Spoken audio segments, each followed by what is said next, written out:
Steve, welcome to the podcast. It's a great privilege to have you. Thanks, Chris. Good to be with you. Always good to see you, and to talk to a fellow person out there trying to help people in really tough times. Yeah, it's true, Steve. And one of the ways in which I want to help people is through the avenue of wholeness, spirit, soul, body. And today's conversation is really pivotal because, Steve, I don't think it's something that anyone has fully escaped, and that's sexual temptation. And I want to just start right there and ask Steve, what's the root of sexual bondage? I think the root of sexual bondage is the fact that when we are involved sexually with somebody in the way that God wants us to be, it's kind of supernatural. So it's kind of, here's this thing that God has invented that's just so wonderful and positive that, no wonder Satan has chosen it, I think, to hurt more people. I mean, really, when you're sitting there on a Sunday morning and you're thinking about, there are about 18% of the guys looked at their Bible every day, but about 40% looked at some kind of inappropriate image every day. About 60% over the course of a week will look at pornography. That's not good. And Wow. and so because really whole sex is so great, Satan's come in with this counterfeit, this substitute, and he's really, and we don't see, like 20 years ago, there's so much we didn't know that we know today. But also just the fact that this thing is so easy now to access, that so instantly you could alter your mood and in this fake world feel like a real man, when of course it's anything but that.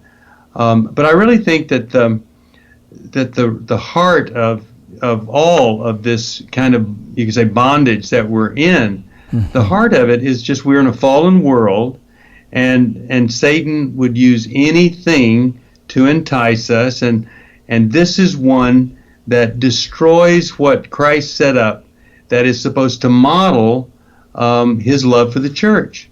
And so if he can get all of us in the process of betraying in the model for the church, then boy, he's feeling really good about stuff. So there's a lot of, I really believe, I'm not a weirdo, but I think there's a lot of Satan coming at people with this as the most destructive tool possible. Well, I want to pull the curtain back. Let's just get back to the original standard here, Steve. If God's standard is not even a hint of sexual immorality, why does it seem like the line of too far keeps extending? In other words, like little compromises are easily justified. I may not look at porn, but I don't bat an eye at you fill in the blank. Yeah, I think that when you look at how horrible hardcore pornography is, then a guy can, kind of justify looking at some kind of inappropriate image. But here's the thing. We make this vow, and it used to be the vow, if you were like a farmer in the 1700s, the vow was pretty much, I'm not going to have sex with anybody else. I'm going to marry this woman. But now, that vow needs to be extended to say, I'm going to be faithful in every way possible. And I'm going to do like Job did. He said, I made a covenant with my eyes not to look upon the young women of the day. So we need to make a covenant with our eyes. And then, under the best of intentions, if you're failing, well, the typical response is, okay, well, now I got to go into hiding because I'm so ashamed. But if you could do the opposite of that and open up and confess and say, okay, I really messed up here. And if that isn't enough to get you to kind of change everything, then go get whatever help you need. But here's the bottom line.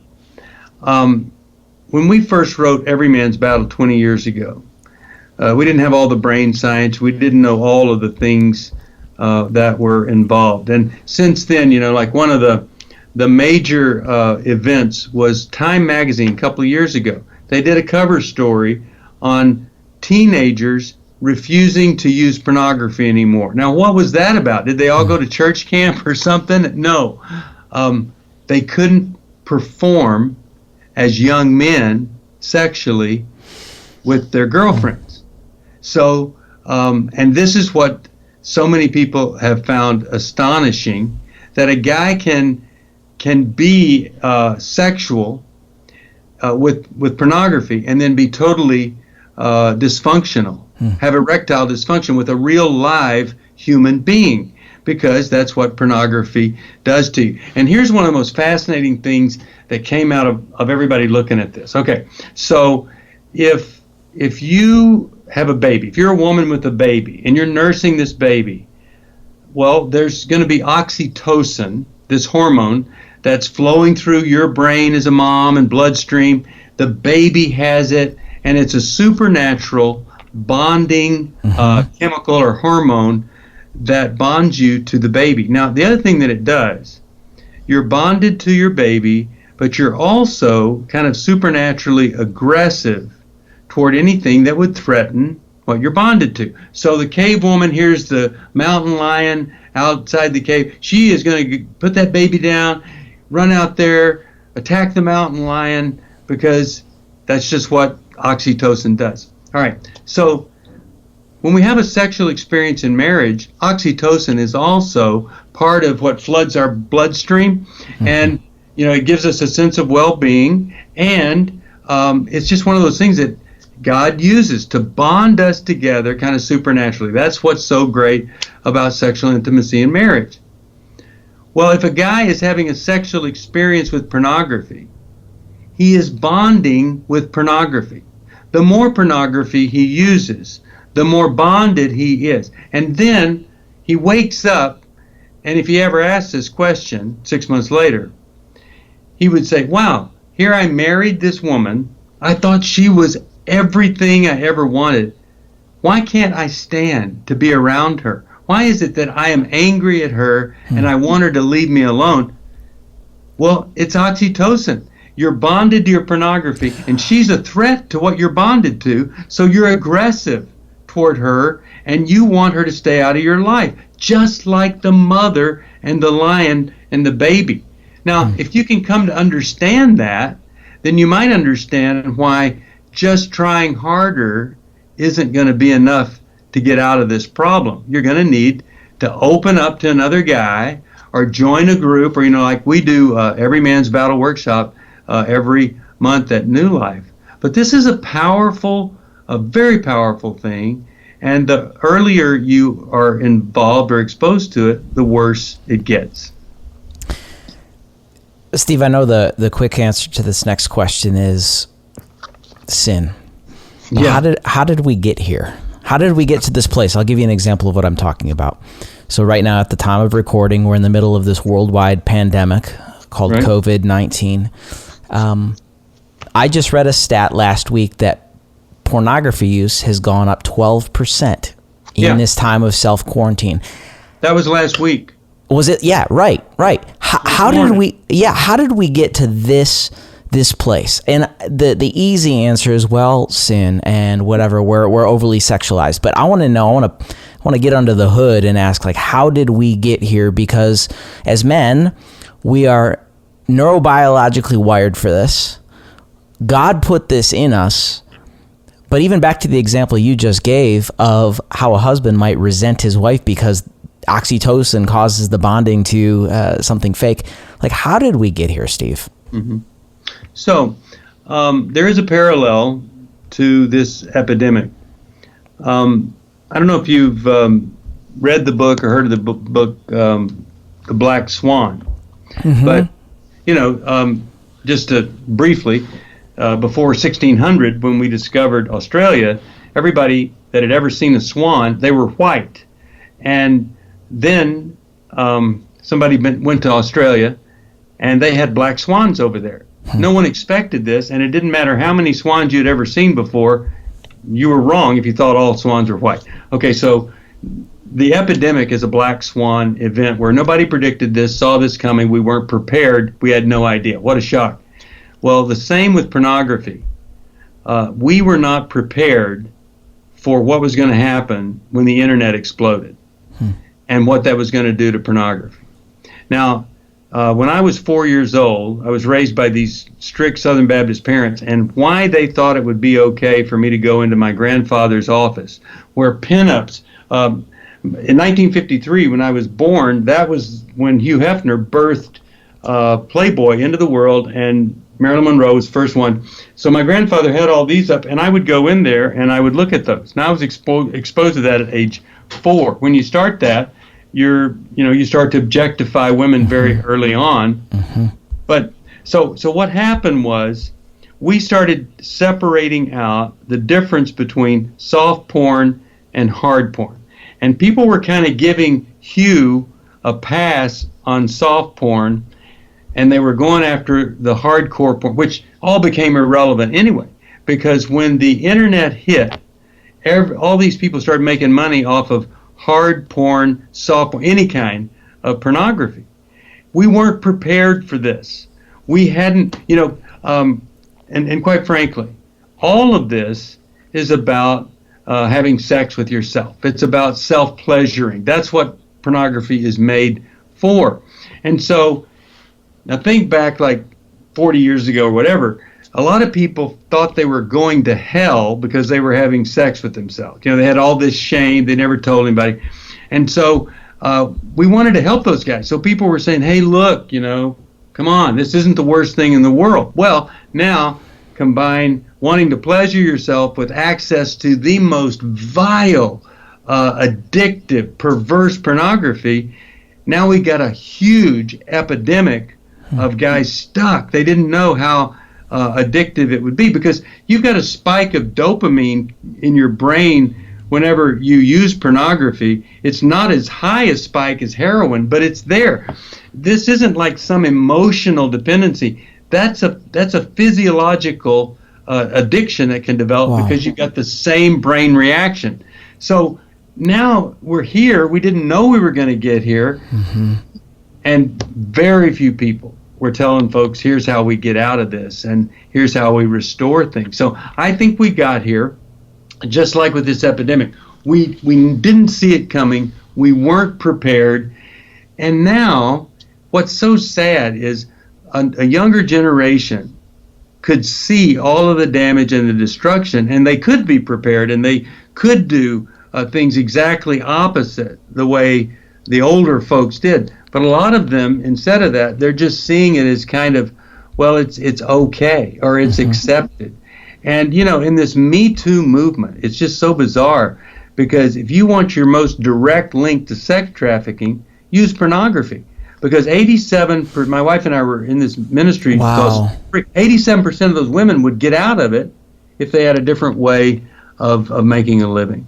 I don't know if that answers your question, but it's my best attempt. No, Steve, it really does, and it opens up several other questions, I think, because I like to get to the root of stuff. I think of like functional medicine. If I have a headache, yes, I can take a Motrin or something like that, but I want to get to the root. Maybe I have an allergy to something, whatever. Functional medicine says I want to get to the root. And I'd like to propose, please correct me if I'm wrong, that I think we've got to stop normalizing, boys will be boys, in the case of wandering eyes, right? So wandering eyes can lead to a wandering mind.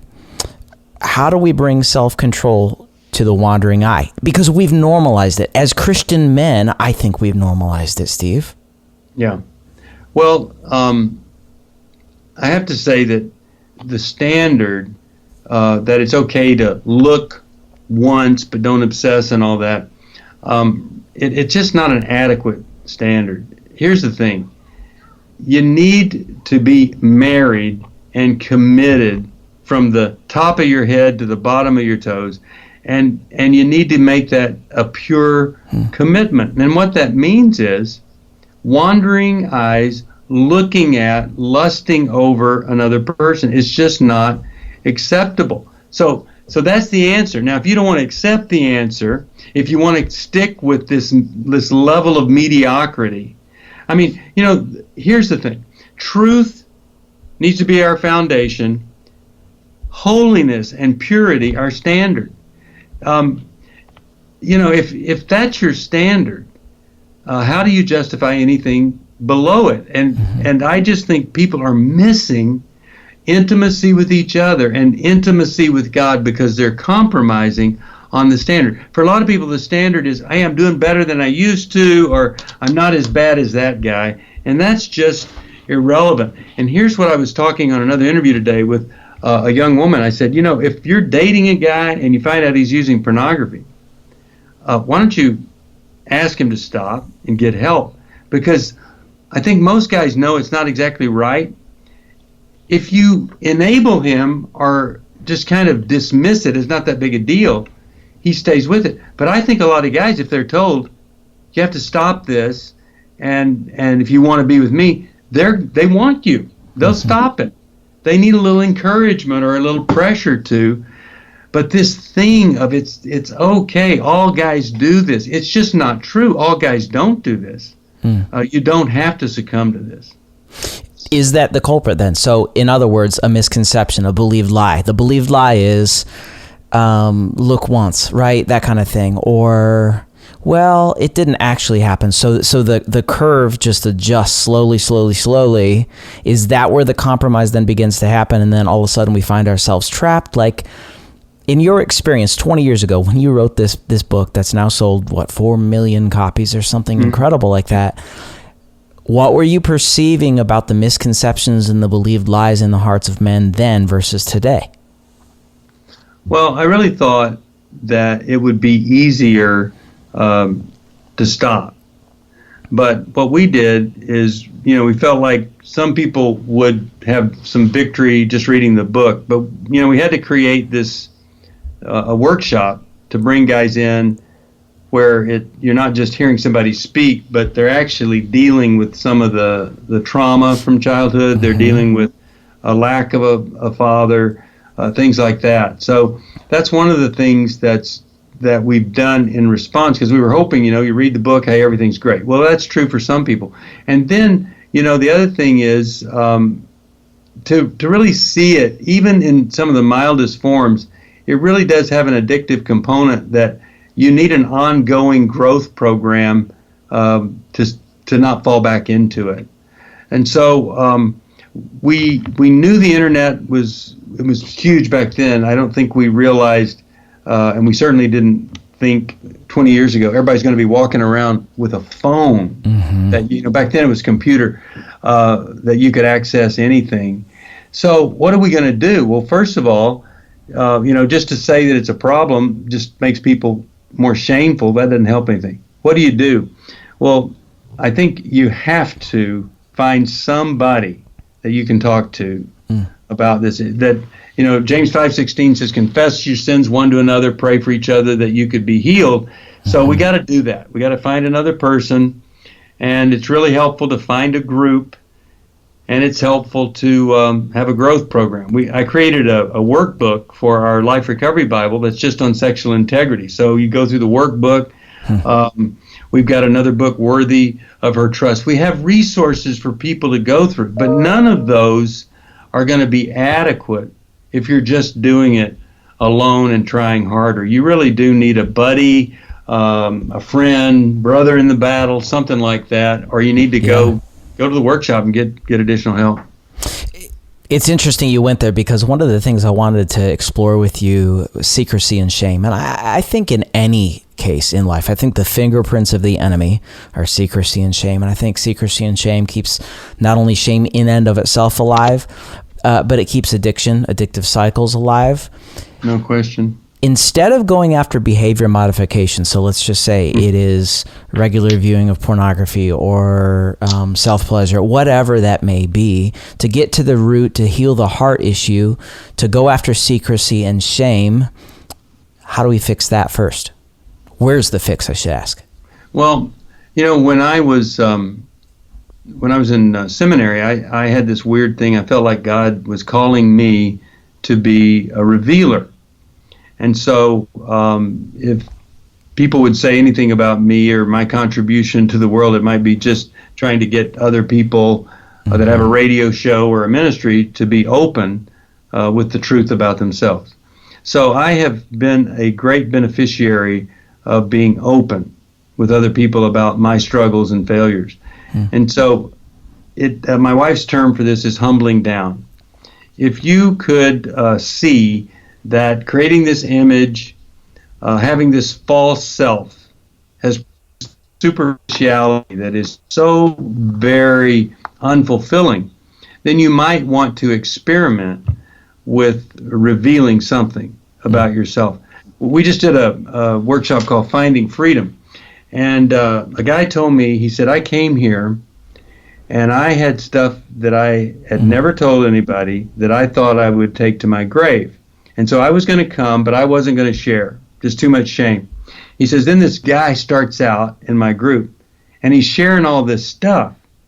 And he goes, I couldn't help but step up and share the stuff that I had gone through too. And he said, I literally told people here, strangers, stuff that I've never told anybody my whole life. So I think you humble down and you find a safe person who has earned the right to hear what you have to say because they've shared something about yourself. Now just see what happens. Is that going to produce shame? No. It's going to produce compassion and acceptance if you're in a really healthy church or a healthy group, a recovery group or a support group or a men's Bible study where, you know, people are open and honest and authentic. But you have to try it. You have to take a risk and say, look, guys, I've been acting like I'm the guy that's got it all together, and I don't. And here's what I've been involved with, and here's what I need help with. And you might find about 5 other people saying, me too. That's the true Me Too movement, is when we get guys saying, me too, I need to get some help too. Yeah, right. It's back to James 5:16, right? It's Yep. When you confess your sins to one another, it's not that you'll be forgiven, you're going to be healed. And I think it's that healing and wholeness from the inside out, the broken spirit being wrapped around the love of God, so to speak, you know?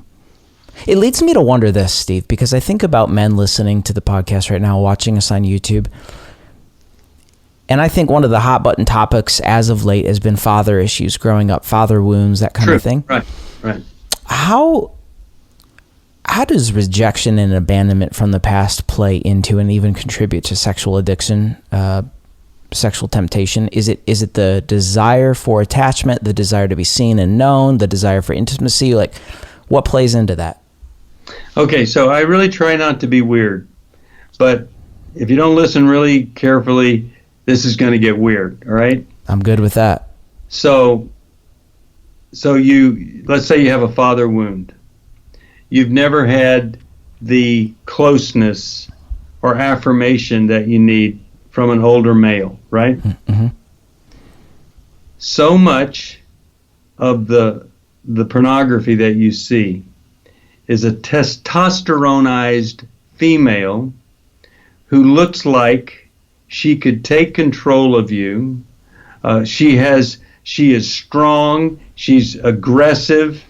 Everything that a man is, she is. Mm-hmm. And so often, no matter what the gateway is, a man drifts, especially with the father wound, to this strong woman who wants to control him and acts like, you know, everything that you need, I've got, and I want you. Well, it's not true. It's all fake. But I would just say this. Many times, the lack of a father, you end up hooked on kind of a male-ish version of a woman who happens to have female body parts.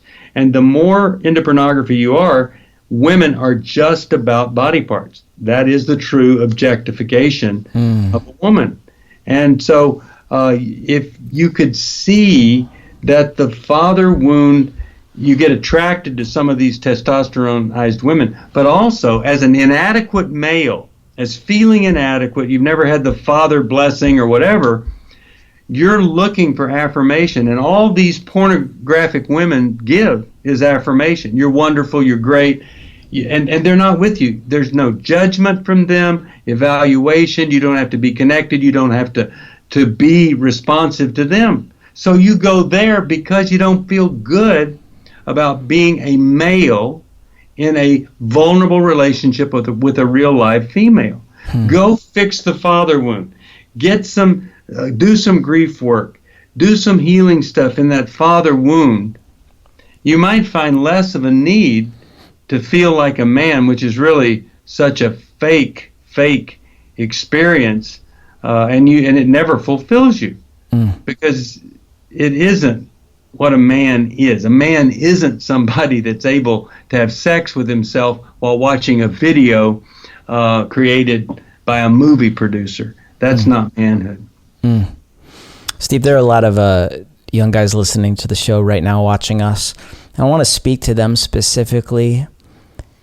Not to say this excludes older men, but because of the prevalence and the quick access to pornography, I'd love for you to talk about the link between pornography and sexual dysfunction. Here's what I mean. These young men listening today may not be married, but they probably will be someday, and they want to have a healthy, flourishing sexual life. Talk about the link. Share with those guys. Oh, let me just say this. Whatever you can do to protect your brain from anything other than a relationship with a real live woman, human being, with all the wonderful multidimensional aspects of a woman. You need to do that, because you'll never regret that later on. The more you use pornography, which is the counterfeit and the substitute, the more a woman will become an object to you, an object for your gratification, and it will cause conflict. It'll prevent you from having a heart-to-heart connection with her. And you'll tell yourself this: I can use pornography now, but once I'm married, I won't need to, and so it'll all get fixed. But that isn't what happens. That's a myth. Once you're married, she will not fix your pornography problem. It won't go away, and then you'll think she's not adequate because she hasn't healed you. And what you are is you become this little boy who's looking for this powerful mother to take care of him and fix him. And she doesn't do that. We need to avoid little boy, angry mom dynamics, because guess what? No healthy woman wants to be sexual with a little boy, and most little boys don't want to have sex with moms. So we have to get out of well, essentially what you end up being is what we call king baby. And, it's like you're a grown man, but it's like you're wearing a diaper, waiting for this woman that's supposed to be your wife to mother you, nurture you, fix you. Now, stay away from pornography. She doesn't have to fix anything. Grow as a man, be God's man, and now, when you're married, you get to be with a woman who you've always wanted to be. And you have these sexual experiences. I got to tell you, I'm a little over 60. My wife and I just had the most stunning sexual experience we've ever had just the other day. So I'm telling you, it gets better and better if you do it the right way. And I messed up so much, so you don't have to be thinking, oh, I messed up, it'll never be great. Yeah, Jesus came so that he would wipe away all of those sins, so that we could be free, so that we wouldn't have to live in condemnation. So when Jesus sets you free, you can be free indeed. You don't have to say, well, it's going to be second class, but you've got to go through a restoration process, and you got to be humble, and you've got to do some things differently. But when you do, boy, the doors of opportunity and fulfillment open up. Pornography is a dead-end, one-way street. And here's the thing you need to remember. Pornography is all about you, sex with you feeling good. And God wants you to worship him, and Satan does not want you to worship Satan. Satan wants you to worship you, not Satan. And pornography is a form of self-worship that Satan loves to see you involved with. Because when you're worshiping yourself, using pornography, gratifying yourself, it goes against everything that God wants us to do. Lay down our lives for each other, be other-centered. But if you are still hooked on this self-centered, it's all about me, my gratification thing, you're never, ever going to be what God wants you to be, what you want to be, and Satan is going to be excited to keep you worshiping yourself and making yourself feel good. Steve, you said something that was unbelievably powerful, and I want to repeat it for everyone joined with us, and it was this. The enemy's goal is not to get us on his side. It's to get us on our own side. Yeah, right. Exactly. That is unbelievably powerful. I think that could even take away the drive to fight in our own strength, in essence. Yeah. If we find ourselves stuck in addiction, willpower is not going to be the solution to our problem. Is that correct? Yeah, that's right. And, look, people watching, listening, you're bright people. You're not going to go worship Satan. You're not going to, you're not going to get in a coven or put on a black cape or something like that. No, Satan knows that. But ask yourself, are you involved in any kind of acts of self-worship? And if you are, if the need, okay, let's take it away from pornography. If you so need to have an instant, quick fix, instant solution thing that you're gaining up to 500 pounds more than you need to, that's self-worship too. Okay, so it wasn't your fault. You had trauma as a child. All right, let's fix it before you get to 500 pounds. Let's fix it at 300 pounds before it gets too bad. If you are so in need of feeling better that you're drinking so much or you're involved in drugs, okay, that's a kind of form of self-worship. It's all about you. You don't care about anybody else, how it's hurting them. Fix it now. Get some help. And you will be shocked at how all this stuff you heard about Christ wants to give you life to the fullest, or this reward stuff, this intimacy, you'll be shocked at how all that just kind of comes into play once you decide, I've got to do some self-sacrifice rather than self-worship. Changes everything. That's so true. I've talked, Steve, with my friend John Eldridge about this before, but you talk about it in the book, and I want to pivot to this place because you led here really well, and it's this: the difference between maleness and manhood. Will you talk about that? That's a really powerful concept for us to get a hold of. Well, being a male, you get born being a male, but to experience godly manhood or being God's man, what is that? I'll tell you what I think it is, and it goes against what a lot of people think it is. If I am experiencing godly manhood, I'm confident in who I am in God, and I'm also competent. And so I've learned a few life skills, like how to be sexually intimate with a woman, how to guard my heart from other women. One of the greatest gifts in my life is I have no need to be fascinating to another woman. Yeah, I just don't. I started a women's movement called Women of Faith. 5 million women filled arenas, and it was a vision that God gave me. And so I was a hero to all these women. I was so grateful. I didn't need any attention, didn't need any fascination. So I would just ask a guy that's married, if you have some kind of need to be fascinated by the woman that works down the hall, you're experiencing a broken manhood that you need to get back on track. So the godly man, the guy that has godly manhood, he's the first guy who's courageous enough to admit that he's wrong. He's the first guy that's on his knees praying and seeking God every day. That's godly manhood. He's serving, not waiting to be served.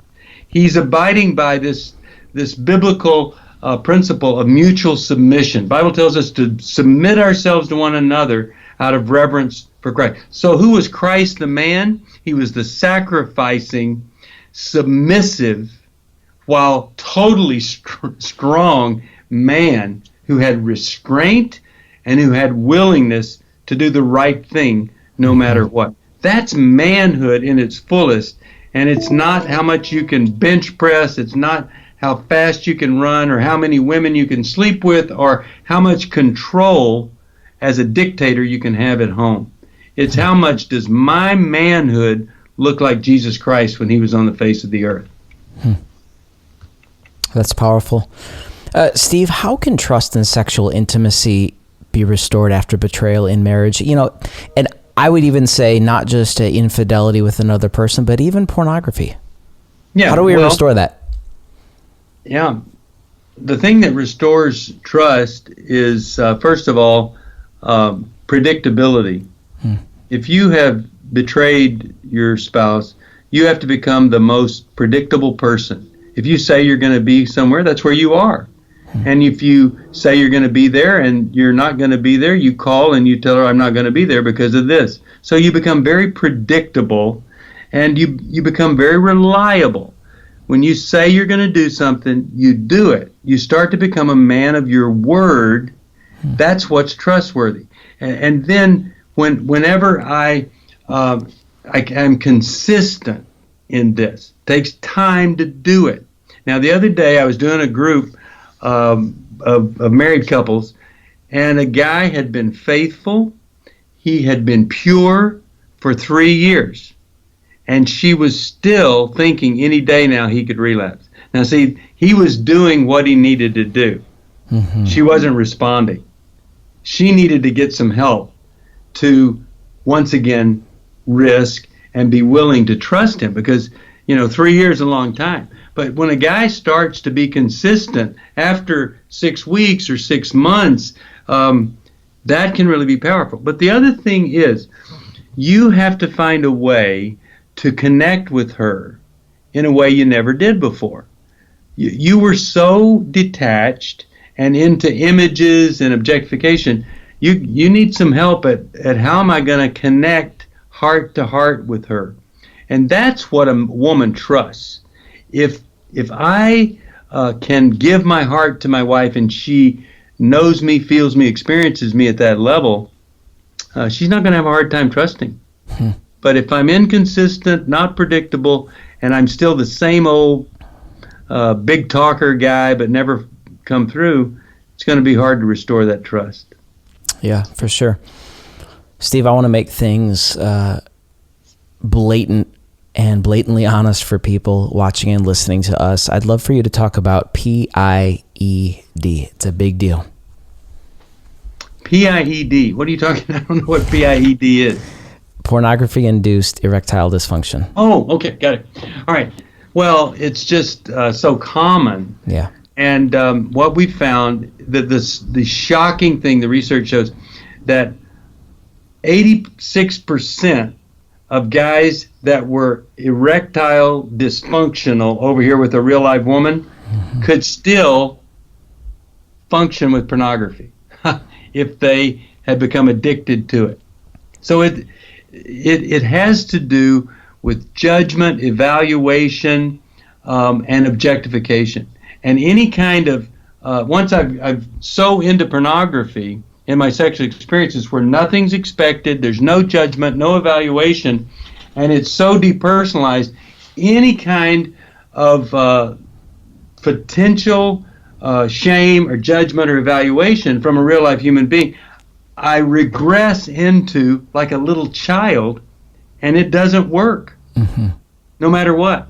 So when we clear up this fake sex stuff, all of a sudden now I come together and I can restore sexual function, and I can be a virile man with a real life human being. But that is the biggest lie that Hugh Hefner put out there, that pornography would make you a better man. It neuters you as a man. And when you hear the stories about Hugh Hefner and his sex life, once he died, women were not afraid to say he was an impotent man. He was horrible sexual partner, everything he said was a lie. Wow.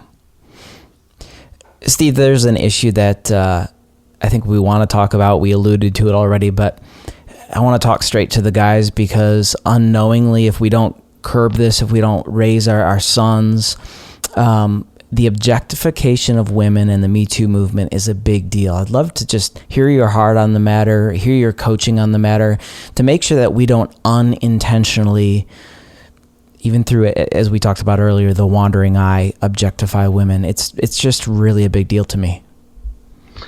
Yeah, I just think that when you think of a woman, if you see her as an inferior being versus, really the crown of creation, then you've missed the essence of who she is. And when you look at the life of Jesus, women back in the days of Jesus were kind of treated like cattle, but he ministered with women, he honored women, and was so respectful of them. When we see the impact of a true Christian movement into a new culture, you see women liberated and brought up and treated equally. You have to look at, how do I view women? Do I see them as inferior? Am I more interested in what they look like on the outside, than who they are on the inside? And here's a big question to ask if you're a guy. Is everything I do kind of a manipulation? Now, there are a lot of guys, they're great guys, and they're really good husbands, and they honor their wives. But there are a lot of guys. Everything's a manipulation. Everything they do has an end result, a goal in mind of sexual intimacy. And you're not an authentic guy, because you see her as something for your pleasure, and you manipulate her and the situation to get there as often as you can. Now, we could talk about women and all the problems that they have and all of that, but I want to tell you something. When you stop having a goal of sexual intimacy and make your goal get to know her, and a great phrase is getting a PhD in the wounds of her childhood to see what she might have experienced then that she might be re-experiencing now, you become one of those guys that when all the wives are together, they're saying, my husband is unbelievable. He is the man of my dream. It's never too late to get on board with that. But you got to get the objectification stuff out, the lust, all of that. You got to get that out. And then you got to learn some new things. And we got an 800 number. We'll help you with any of that at 1-800-NEW-LIFE. We'd love to have a chance to help you. That's powerful, Steve. Just a question that's popping up in my mind after that. I'm not sure I even know how to phrase the question, so I'm just going to go for it. And it's this. We look back to the garden. We look back to God's original design. We read Ephesians 5.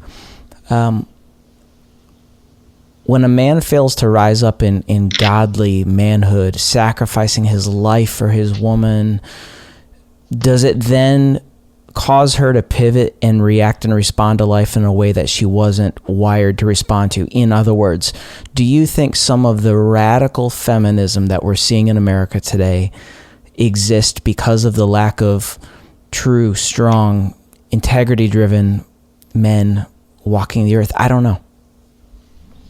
Well, just curious.